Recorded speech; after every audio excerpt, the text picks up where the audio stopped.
Show me that exercise again with the bands What for is your the one chest. you did it really fast? He was like, yeah, that was amazing. boom, boom, boom, boom, boom, boom, boom, boom, boom, boom. Oh my God, he got massive. Stop playing around. No, we want to teach you guys today some techniques on how to build your chest. Of course, you've got your heavy bench presses, your incline presses, those are all effective. But what we've noticed is that a lot of times people have poor connection to their chest. Well, this is probably the most common reason. Yeah. I mean, it's just like we've talked about this with building the butt. Very similar. I think this is the guy one, right? For all the girls are always concerned about building the butt. Yeah. And, I mean, unless you want to get real perky. yeah, Exactly. You know what I mean? You know, most guys, this is where they struggle, is they tend to have a poor connection to the chest, and all the secondary muscles take in. So the shoulders and triceps start to overpower movements.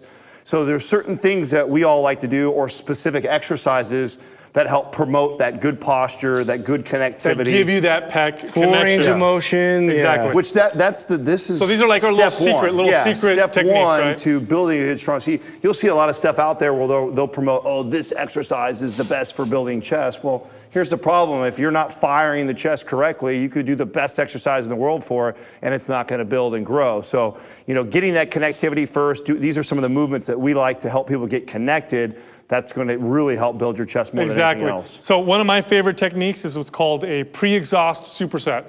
That's where you do an isolation movement before a compound movement to target the muscle that you're looking to go after. So in other words, if I'm doing my chest before I do my press, I'm going to do a fly or an isolation movement, hit the chest first, then move to the compound movement. It pre-exhausts the chest. When I do my heavy presses, you better believe I feel the target muscle. So one of my favorite combinations, we'll start with the fly. Here on the bench, this is a good old-fashioned chest fly, elbow slightly bent, flared out, palms facing each other. Come out nice and wide. I'm looking for a good range of motion across the chest. He's not coming too far behind him or in front. It's that's like right. there. And then bring them together at the top until the dumbbells are right over my shoulders. So I'll do my set here first. So this would be my tempo. This is a good angle for you. You look muscular. Thank you very much. I appreciate it. Mm-hmm. Did he get that with the camera? It's the shirt, I think. Then you go immediately to your compound movement. So you got to start with the isolation, go immediately to the compound movement. So here I chose an incline press. Take the bar off the rack, good posture, come down right below the collarbone and press it right back up. Again, the key with this is the order of the exercises. I do my isolation movement first, then I go to my compound movement, no rest in between. After I do the press, then I rest, and then repeat. So very similar to that, like along those lines of getting full range of motion, I like to start my sequence with a nice full range of motion dip. And now this varies from person to person based off of shoulder mobility or whatever you're working with. So you make sure that you start in a fully locked out position. So I'm all the way at the top.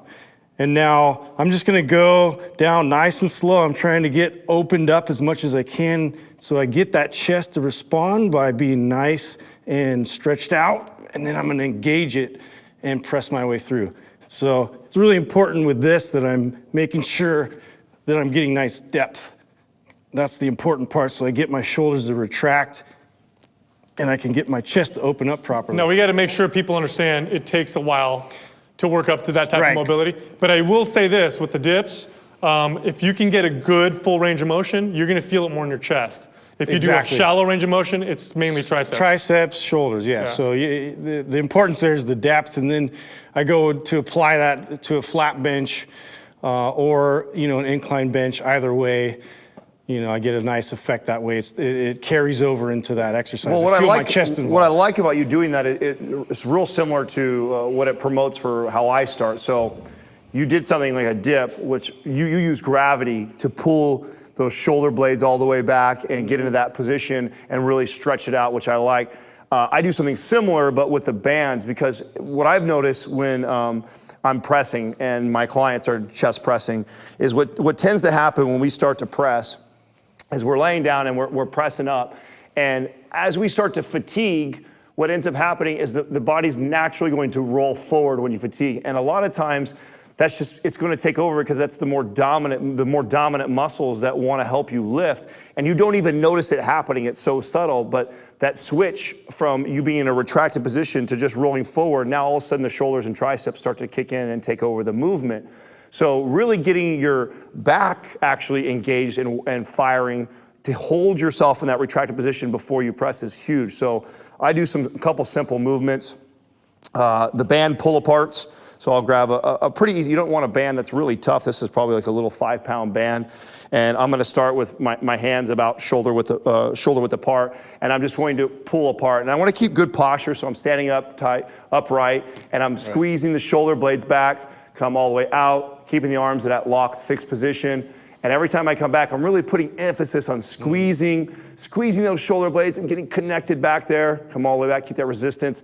Squeeze the shoulder blades back together. And I'm gonna do this for about 15 to 20 repetitions. After I do that, I'm gonna do a row version of that with my hands pronated and supinated. So I'm gonna turn them back and forth right here, where I'm just gonna bend over in kind of a row position. Palms are up first, so that's supinated, come in, squeeze, get connected, squeeze the shoulder blades. I'm all the way out, come in, squeeze the shoulder blades. I'm gonna get like 15, pronate over, do the same thing. And all I'm really doing is waking up all those muscles back there. Yeah, you're not doing a back workout. You're just getting them to fire. That's why we choose a band that's really light. I'm not trying to fatigue the back or get a crazy calorie burn right now. I'm just trying to wake those muscles up. Promise you'll notice a huge difference in this. Once you get a nice little back pump and then you go in to do your chest press, you'll see when you get into this position, the piece that people miss is right here. And Doug, if you come along my side, it looks like I'm in a pretty good position to chest press right now if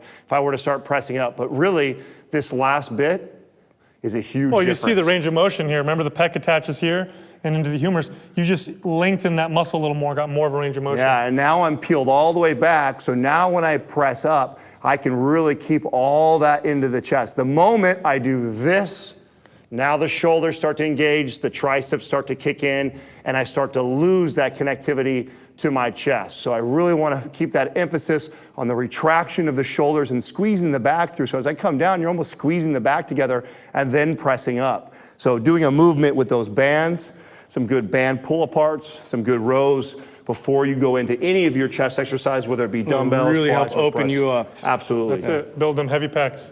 Oh, jiggle.